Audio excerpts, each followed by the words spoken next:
ये काम हो ही नहीं सकता है। अब आप विचार करो, ये हिडिंबिका भीम के रूप सौंदर्य को देखकर मोहित हो गई तो अपने भाई हिडिंब को मरवा डाला। जहाँ जहाँ ये जीव मोहित हो जाता है वहाँ वहाँ न जाने किसके लिए खतरा खड़ा हो जाता है। इसलिए मैं कहूँगा, बेटियों से भी बेटों से भी कहीं मोहित मत होना, पढ़ने में मन लगाना, आकर्षण में मत फंसना, अन्यथा पूरा फ्यूचर बिगड़ जाएगा। और बचपन की गलती जवानी में दुख देती है, जवानी की भूल बुढ़ापे में सूल जैसी चुभती है, और बुढ़ापे की गलती मरते समय पीड़ा देती है, और मरते समय की भूल अगले जन्म को बिगाड़ देती है। इसलिए ऐसी गलती कभी मत करो। कहानी और है आगे, पर जरूरत नहीं है। मोह सकल व्याधि कर मूला, जेहि ते पुण्य उपजे बहुसूला। मोह सकल व्याधि कर मूला, जेहि ते पुण्य उपजे बहुसूला। भाइयों और बहनों, निवेदन करूँगा, मनुष्य को रस्सी और जंजीर के बंधन में नहीं बांधा जाता है। मनुष्य मोह में बंधता है, लोभ में बंधता है, अहंकार में बंधता है, काम वासना में बंध जाता है। रस्सी जंजीर के बंधन तो ये तोड़ देगा, लेकिन काम वासना का बंधन टूटना बहुत कठिन है। मोह की जंजीर को तोड़ना बहुत कठिन है। और ये मोह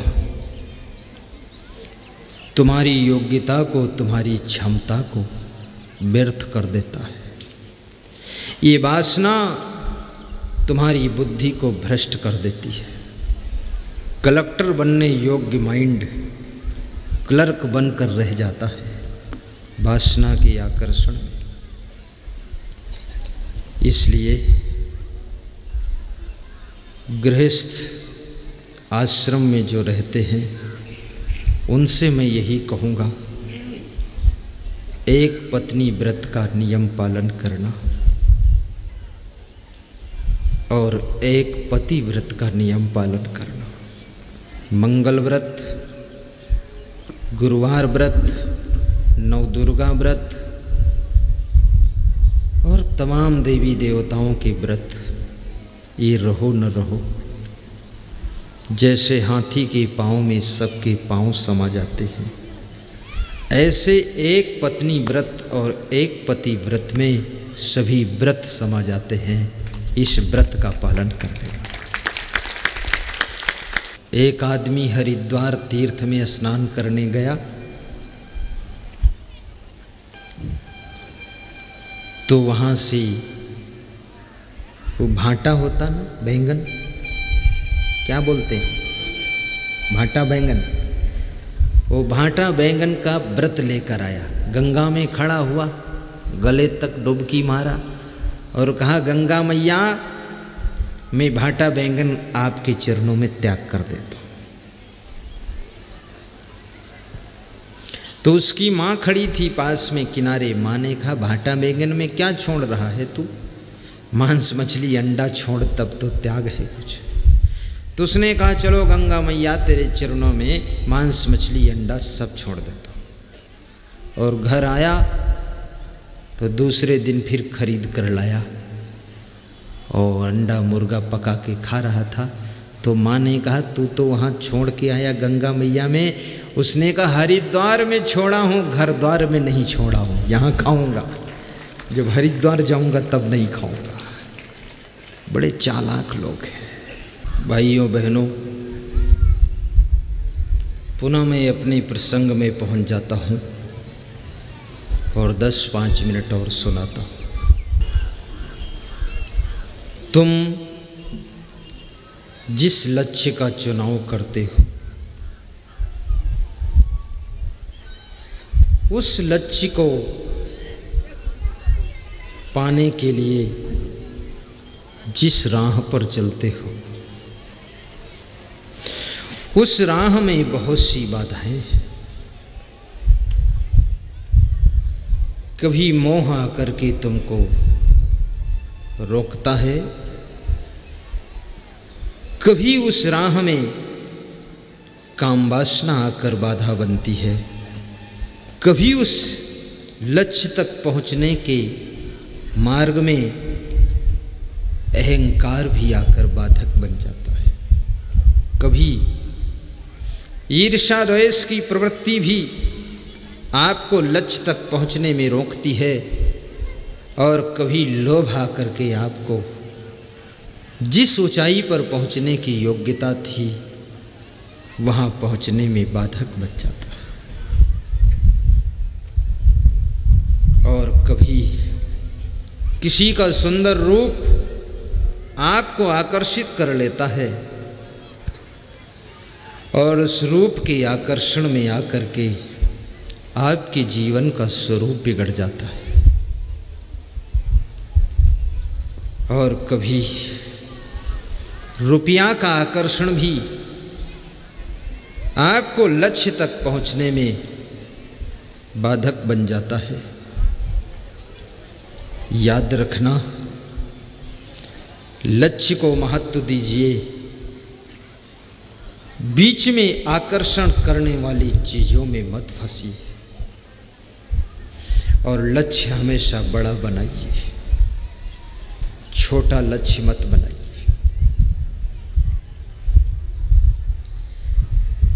जिसका लक्ष्य बड़ा होता है उसके भीतर की सोई हुई शक्तियां भी जागृत हो जाती है, उसकी सुप्त दशा में पड़ी हुई योग्यता क्षमता भी उसको सहयोग देने लग जाती है। और लक्ष्य विहीन व्यक्ति ऐसे भटकता है जैसे गेट में लगा हुआ दरवाजा, चलता तो दिन भर है लेकिन पहुंचता कहीं नहीं है, रहता वहीं का वहीं है। लक्ष्य विहीन व्यक्ति सुबह से शाम तक चलता है, मेहनत करता है, लेकिन पहुंचता कहीं नहीं है। दरवाजे की तरह मत बनो, ऐसा लक्ष्य बनाओ कि सूरज सुबह वहाँ उदय होता कहाँ पहुँचता है, ऐसे तुम भी चलो। सोच को भी बड़ी कीजिए, हंसमुख स्वभाव बनाइए, टेंशन में रहने की आदत छोड़िए, अकेले बैठकर भी प्रसन्न रहिए। प्रायः अकेले जब मनुष्य बैठता है तो गहरी चिंता में डूब जाता है। भीड़ में हंसना, वो हंसी आपकी नहीं है, भीड़ की है, भीड़ के धक्के से हंसी आ रही है। लेकिन अकेले में खुश रहना, अकेले में प्रसन्न रहना, वो खुशियाँ, वो प्रसन्नता की धरोहर तुम्हारी खास संपत्ति है, और वो जिसके पास है वही इस दुनिया में संघर्ष को पार करता है।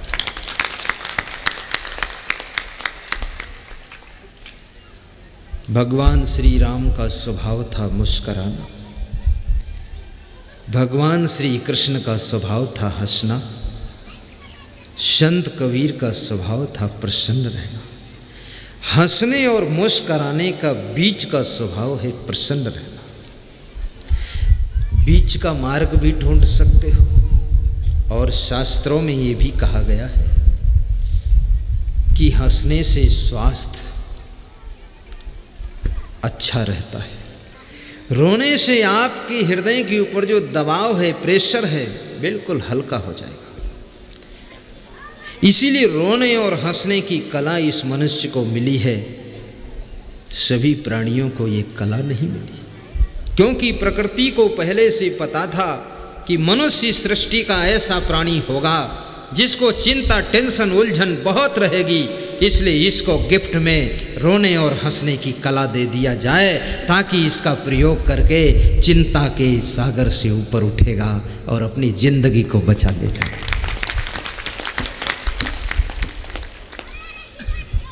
अब इन कलाओं का तुम प्रयोग ना करो, तुम्हारी गलती है।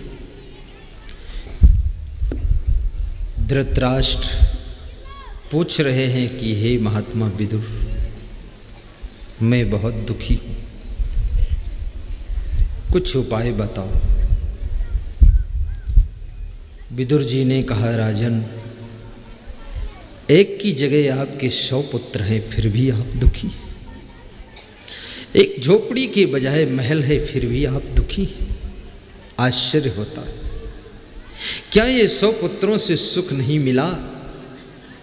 धृतराष्ट्र ने कहा, ये 100 पुत्रों से 100 गुना दुख मिला है, सुख नहीं मिला। पुत्र से सुख कहां मिलता है?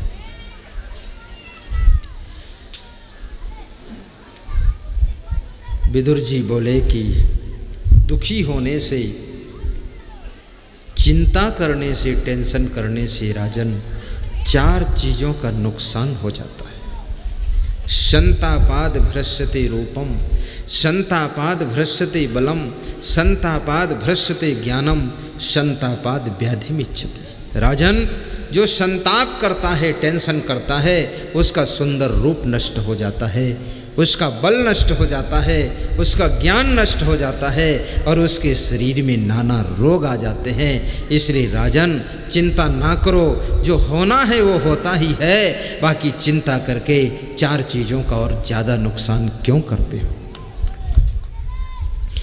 निवेदन है आपसे, जहाँ तक बन सके अच्छा करो, मेहनत करो, प्रयास करो, सफलता मिल जाए आनंद लो और असफलता मिल जाए तो रेस्ट करो, फिर आगे देखेंगे। रेस्ट के बाद एवरेस्ट की ऊंचाई पर चढ़ेंगे। लेकिन चिंता क्यों? स्वेटमार्डन ने पुस्तक लिखा कि चिंता छोड़ो, सुख से जियो। पूरा पूरा आत्मज्ञान हो जाए तो चिंता छूट सकती, विवेक जागृत हो जाए।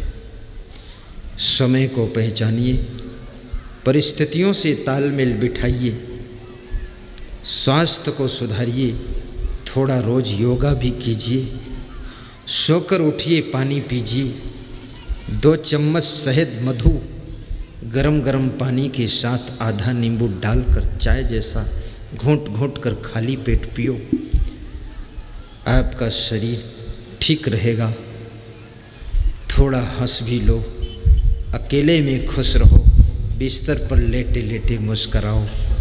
किसी के साथ की हंसी तुम्हारी हंसी नहीं है, सहयोग की हंसी है। अकेले की खुशी हंसी वो तुम्हारी पर्सनल खुशी है, उसको बनाए रखो तो दुनिया की हर बाधा पार कर जाओगे और सफलता आपको जरूर मिलेगी। बाधाएं कब रोक सकी है आगे बढ़ने वालों को, आगे बढ़ने वालों को, आगे बढ़ने वालों को। विपदाएं कब मार सकी हैं मर कर जीने वालों को, विपदाएं कब ये मार सकी है मर कर जीने वालों को।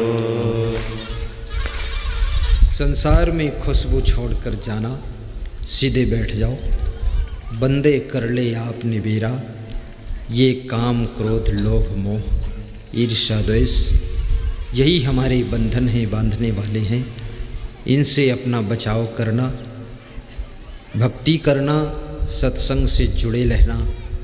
धृतराष्ट्र जैसे राजा भी विदुर जैसे महात्मा से जुड़े रहते थे, क्योंकि संत के शब्द शांति दे देते थे, तसल्ली आ जाती थी, फिर जीवन के संघर्ष में हम सफल होते हैं।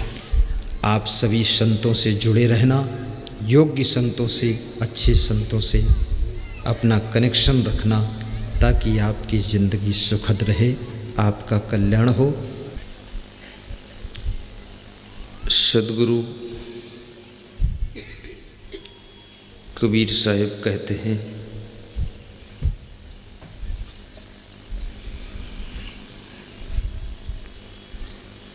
दुख और सुख, शांति और अशांति, हर्ष और शोक, हानि और लाभ, सफलता और असफलता,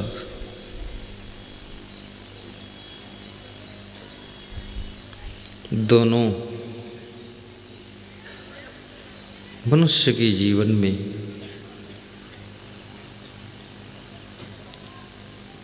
क्रमशः आते रहते हैं, कभी सुख तो कभी दुख, कभी मिलन तो कभी वियोग, कभी दिन तो कभी रात, कभी हर्ष कभी शोक, कभी गरीबी कभी अमीरी। मनुष्य इन दोनों के बीच में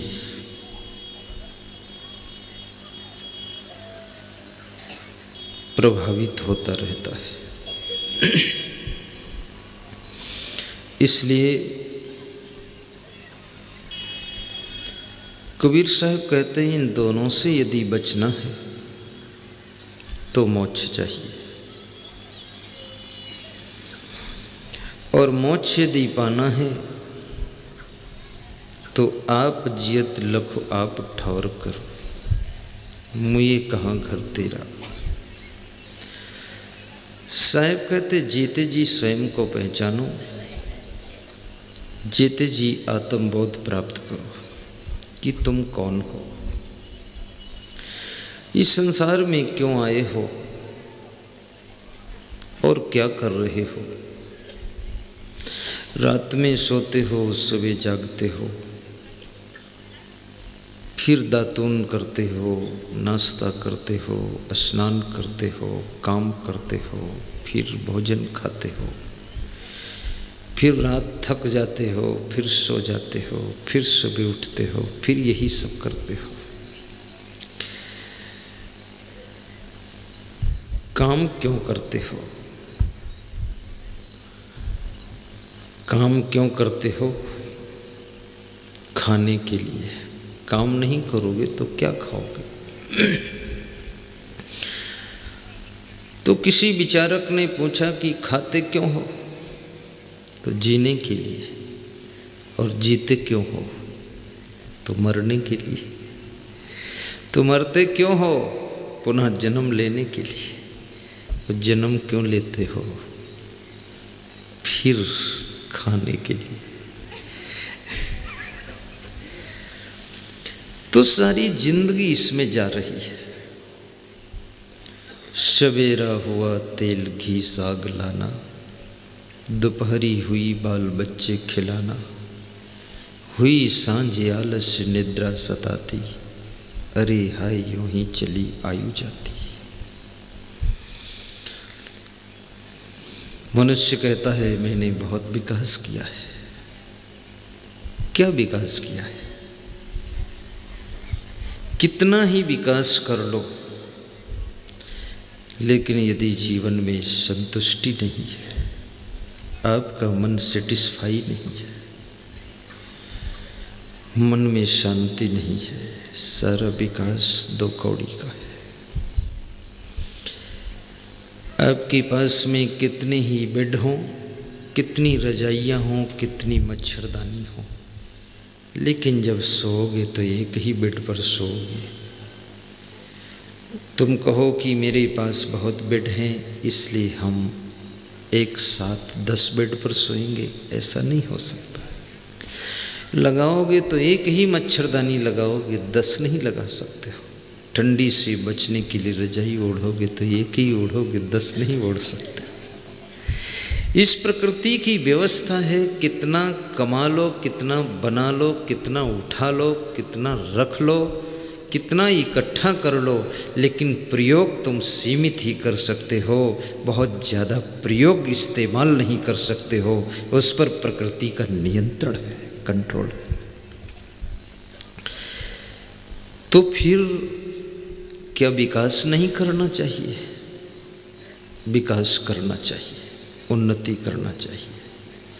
सुंदर मकान बनाइए, सुंदर गाड़ी लाइए, सुंदर कपड़े पहनिए, परिवार को शिक्षा भी उच्च कोटि की दिलाइए। लेकिन याद रखना, ये सब भौतिक विकास है। एक दूसरा विकास है जो आध्यात्मिक विकास है, उसके बिना जीवन अधूरा है। आध्यात्मिक विकास यानी जीवन में भक्ति हो, सत्संग हो, सेवा हो, परोपकार हो। तो इससे क्या मिलता है? फर्क समझना। भौतिक विकास से केवल सुविधा मिलती है। क्या मिलती है? सुविधा। जैसे यहाँ से जगदीशपुर जाना है तो पहला तरीका है पैदल जा सकते हो। दूसरा तरीका है सुविधा से जाना चाहो तो साइकिल से जा सकते हो, उसमें सुविधा है। और बिल्कुल पाँव चलाना ना चाहो तो मोटरसाइकिल से जा सकते हो, उससे ज़्यादा सुविधा। अब बिल्कुल तुम रिलैक्स में जाना चाहते हो तो फिर जीप में जा सकते हो, और बहुत ज़्यादा कंफर्टेबल यात्रा करना चाहते हो तो फिर कार में जा सकते हो। और बहुत जल्दी तुमको जाना है यहाँ से पटना तो हेलीकॉप्टर से जा सकते हो, और हेलीकॉप्टर में डर लगे तो हवाई जहाज से जा सकते हो। ये साधन है। लेकिन मैं साइकिल पर भी चला हूँ, पैदल भी चलता हूँ, एरोप्लेन में भी उड़ता हूँ, पर हेलीकॉप्टर में भी उड़ा हूँ, लेकिन मुझे सुख किसी में नहीं लगा। तुम्हारी किस्मत अगर साथ देती है तो तुम मिट्टी छुओगे, सोना बन जाएगा। और किस्मत अगर साथ नहीं दे रही है तो सोना छुओगे वो भी मिट्टी हो जाएगा। और किस्मत कर्म से बनती है। कर्म की कलम जितनी अच्छी चलाओगे किस्मत की तस्वीर उतनी अच्छी बन जाएगी। कर्म की कलम गलत चला दोगे किस्मत की तस्वीर बिगड़ जाएगी। ये रेखाएं हाथ की होती है ना। मैं हस्तरेखा का बहुत मर्मज्ञ आदमी हूँ, ये सब खूब जानता हूँ, लेकिन मैं देखता हूँ रेखाएं बदलती हैं, रेखाएं बिगड़ती हैं, नई रेखाएं बनती हैं। अभी मैं साधु नहीं हुआ था तो मेरे हाथ में केवल 2 भाग्य रेखा थी, और साधु हुआ तो आज 8 भाग्य रेखा है। 8। इसीलिए तो सब संतों को बांटता हूँ ठाठ से, क्योंकि भाग्य रेखा 8 तो बांटो ठाठ। अब ये रेखाएं कैसे बढ़ गई? क्योंकि कर्म अच्छे किया, तपस्या, साधना। अभी मैं गलती करने लग जाऊं तो जो बोल रहे थे ना संग साहिब सबकी आंखों का तारा है, तो ऐसा नहीं बोलेंगे विश्वेश्वर शर्मा, फिर वे बोलेंगे असंग साहिब बिल्कुल बेकारा है।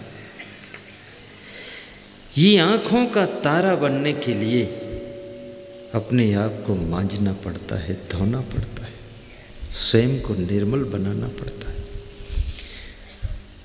कहीं पर मन न फिसले, मन को संभालना पड़ता है। और जो व्यक्ति अपने मन को संभाल सकता है वह व्यक्ति मनुष्य के रूप में महान भगवान और इतनी ऊंचाई को छू सकता है कि भगवान भी उसको नमस्कार करता है। गलत करने वाले लोग सुख नहीं पाते। किसी की जमीन बेईमानी करना, रामायण पढ़ते, क्या पढ़ते उसमें? रामायण का सार है कि भाई भरत के लिए राम ने राज्य छोड़ दिया, तो भरत ने अपने भाई राम के लिए राजगद्दी छोड़ दिया। जहाँ त्याग है उसी का नाम रामायण है। रामायण पढ़ करके भी अगर त्याग ना आए तो समझ लो रामायण में जो रावण का पात्र है वो तुम ही हो। भाई के लिए भी त्याग कीजिए, कभी राम बन जाओ, कभी लक्ष्मण बनकर भाई की सेवा भी कीजिए।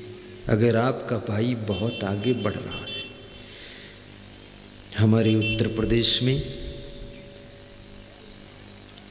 एक राजनैतिक व्यक्ति हैं जिनका नाम है कमला प्रसाद रावत।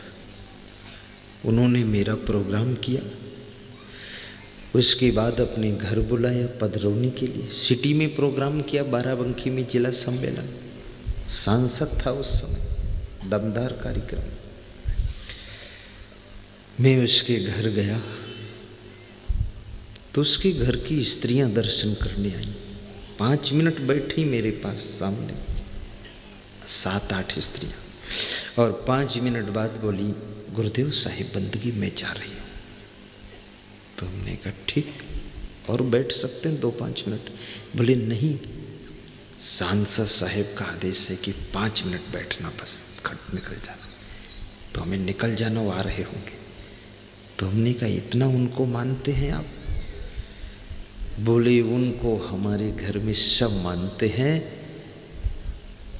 हम जाएंगे तो पुरुष लोग आएंगे। तो चली गई। तो उनके भाई दर्शन के लिए आए, बेटे आए। बेटे 5 मिनट बैठे, भाई बोले गुरुदेव प्रणाम, मैं जा रहा हूँ। हमने कहा क्यों, बैठो ना। बोले सांसद साहब ने कहा 5 मिनट बैठना है, निकल जाओ। तो निकल गए। तो उन्होंने कहा गुरुदेव हम मजदूरी करते थे, साइकिल चलाते थे, बहुत गरीब थे, लेकिन मेरे परिवार में सुमत है, मेरे छोटे भाई सब लक्ष्मण हैं, भरत है, शत्रुघ्न है, इसलिए आज हम सांसद हैं और पूरा परिवार खुशहाल है। जिले में नाम, जिनके घरों में ही टांग खिंचाई है, पति बिजनेस कर रहा है, पत्नी रोटी भी बनाकर नहीं दे रही टाइम पर, हो गया बिजनेस पूरा। पति राजनीति कर रहा है, भाई विवाद नीति कर रहा है, बेटा मनमानी कर रहा है, उस घर की व्यवस्था बिगड़ जाती है। तुम्हारे घर में कोई योग्य व्यक्ति हो, जो अगुआ हो, बुद्धिमान हो, उसको सहयोग कीजिए। अपनी ऐंठ में मत रहो, ज़्यादा काबिल मत बनो, उसके पीछे चलना सीखो। राम के पीछे पीछे सीता चलती थी, लक्ष्मण चलते थे। लक्ष्मण कभी आज्ञा का उल्लंघन नहीं करते थे। सोचिए, तो कभी राम बन के, कभी लक्ष्मण बन के, कभी शत्रुघ्न बन के मौन रहना, अपने घर में विवाद न करना, ये रामायण का सार है। और दान न दे सको तो कोई पाप नहीं है, लेकिन किसी ने दान दिया है, उस दान को अगर तुमने हड़प लिया है तो ये महापाप है। उसके लिए नरक में भी ठिकाना नहीं है, नया नरक बनाना पड़ेगा। हम दान न दे सकें कोई बात नहीं, हम कंजूस हैं, लोभी हैं, कुछ भी कहो, हम नहीं देना चाहते हैं, कोई बात नहीं, वो हमारी बात है। मैं हरिद्वार गया था आज की 20-22 वर्ष पहले, तो वहाँ आम का रस पिला रहा था कोई सेठ, पूरा 10-20 ड्रम भरा हुआ रस बुला बुला कर पिलाते थे, आओ पियो आओ पियो। तो सब पी रहे थे, मुझको भी बुलाया, आओ पियो। तो मैंने हाथ जोड़ा, नमस्कार, मैं नहीं पीऊँगा। बोले क्यों नहीं पियोगे, चलो पी लो, हम पिला रहे हैं, गुजरात के सेठ हैं हम, सबको पिला रहे हैं, हजारों पियो, लाखों पियो। तो मैंने कहा मैं इसलिए नहीं पीऊँगा कि मैं दूसरे को पिला नहीं सकता हूँ, लेकिन स्वयं पीने की क्षमता है, अपने पैसे लगाकर पी सकता हूँ, इसलिए मैं इसमें फ्री नहीं पीऊँगा। और हो सकेगा तो कभी मैं भी पिलाऊँगा, लेकिन इसमें नहीं पीऊँगा। तो मेरे साथ एक और साधु था, अलग का था, साथ हो लिया था 2 मिनट के लिए। बोला मैं पी लूँ, मैंने कहा पूरा छूट है, जाओ तुम पियो। वो गया, पी कर आया, बोला 6 गिलास रस पियाओ। भगवान बचाए कुंभकर्ण। कोई पिला रहा हो, दान दे रहा हो, खिला रहा हो, तो इतना मत खाओ कि उसका पूरा तुम ही खत्म कर दो। उसको भी कम कम ले लो। अब हम नहीं पिला सकते हैं,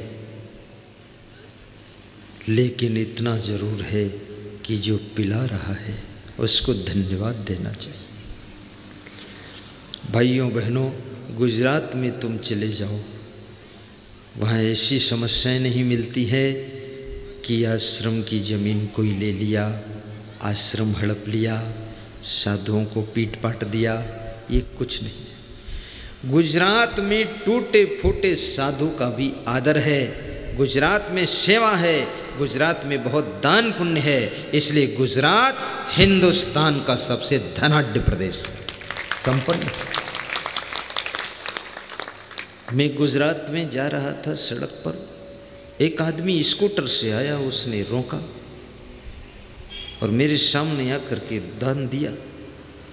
तो मैंने पूछा क्या नाम? बोले बिना नाम का दान है। मैंने कहा कहाँ रहते हो? बोले बिना पता का दान है। तो मैं मुस्कराया, बोले बस मुस्कराते रहो, दान लेते रहो, आशीर्वाद देते रहो, ये गुप्त दान है, गुप्त आशीर्वाद देना। आपको याद नहीं गुरुदेव, 5 साल पहले आप मेरी दुकान के सामने खड़े हुए थे, बहुत बड़ा मेरा होटल है, जहाँ पर आपने खड़े होकर के थोड़ा नज़र डाला था, आज वो होटल 3 मंजिल बन गया है। आपको देखा मैंने तुरंत दान कर दिया। संत की नज़र में भी फर्क होता है।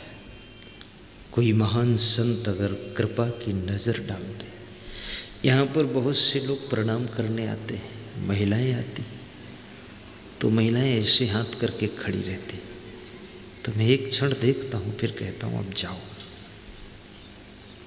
एक क्षण काफ़ी है। कृपा की एक किरण दे दो, दुखी संसार है गुरुवर। गा दूं?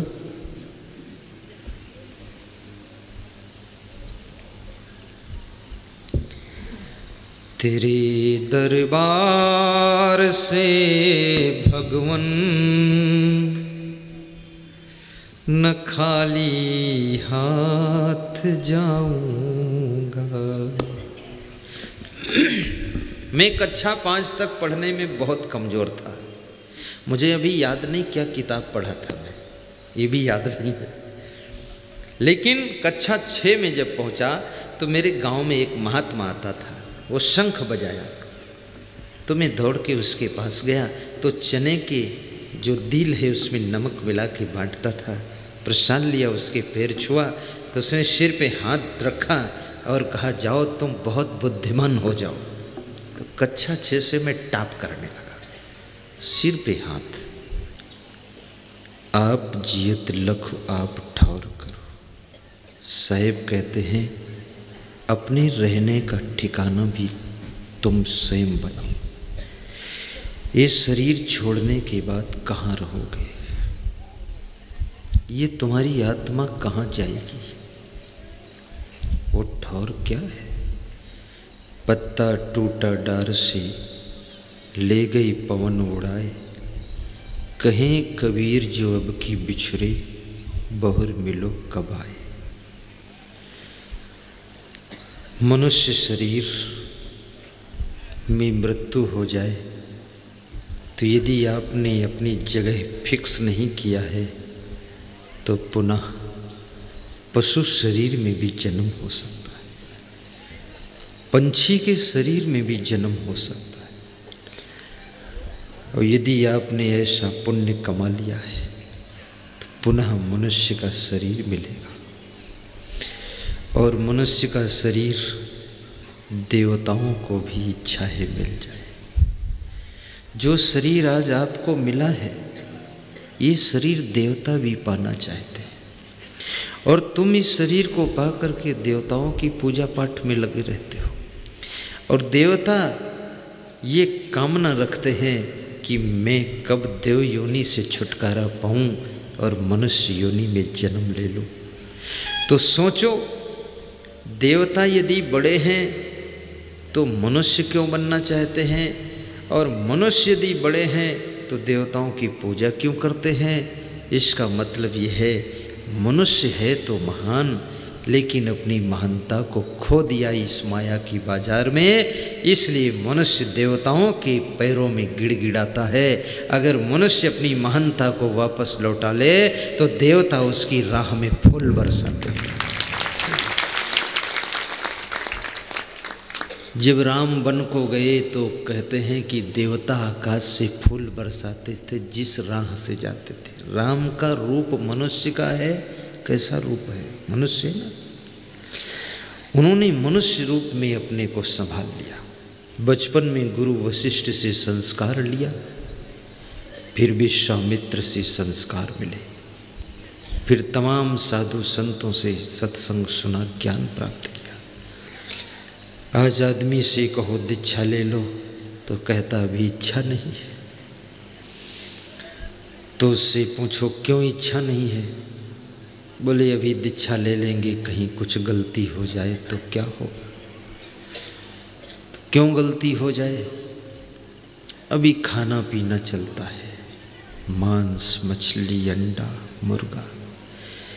और ये मांस मछली खाने वालों एक नम्र निवेदन है, जो लोग मुर्गी मुर्गा खाते हैं, मांस मछली खाते हैं, बकरी बकरा खाते हैं, आप एक बात को विचार कीजिए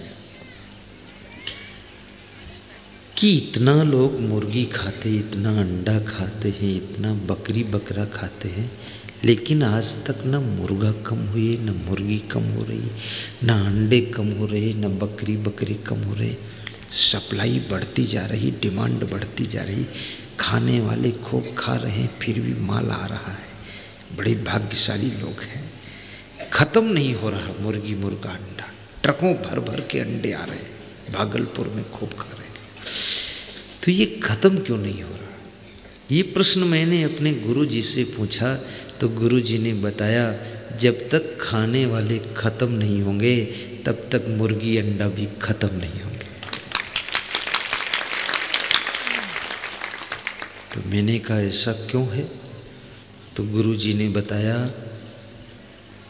जो आदमी जितने अंडा खाता है, जितनी मुर्गी मुर्गा खाता है, जितने बकरी बकरा जिंदगी भर में खाता है, वो मरने के बाद उतनी बार उसको अंडे का जन्म लेना पड़ता है, मुर्गी मुर्गा का जन्म लेना पड़ता है। ये खाने वाले मर मर करके मुर्गी अंडा बन बन कर पैदा होते आ रहे हैं। ये खुद खाए जा रहे हैं, खुद खा रहे हैं, इन्हीं को खाया जा रहा है। तुलसीदास ने इस बात को प्रमाणित किया है कि जो सिर काटे आन को आपन ले कटाए, और तुलसी या संसार में बदला कतहु न जाए। दया धर्म बहुत बड़ा धर्म है, दयालु बनो। कबीर साहब कहते हैं जीव दया और आत्म पूजा, कहें कबीर धर्म नहीं दूजा। जीव हिंसा महापाप है, प्राणियों को बचाओ मारो मत।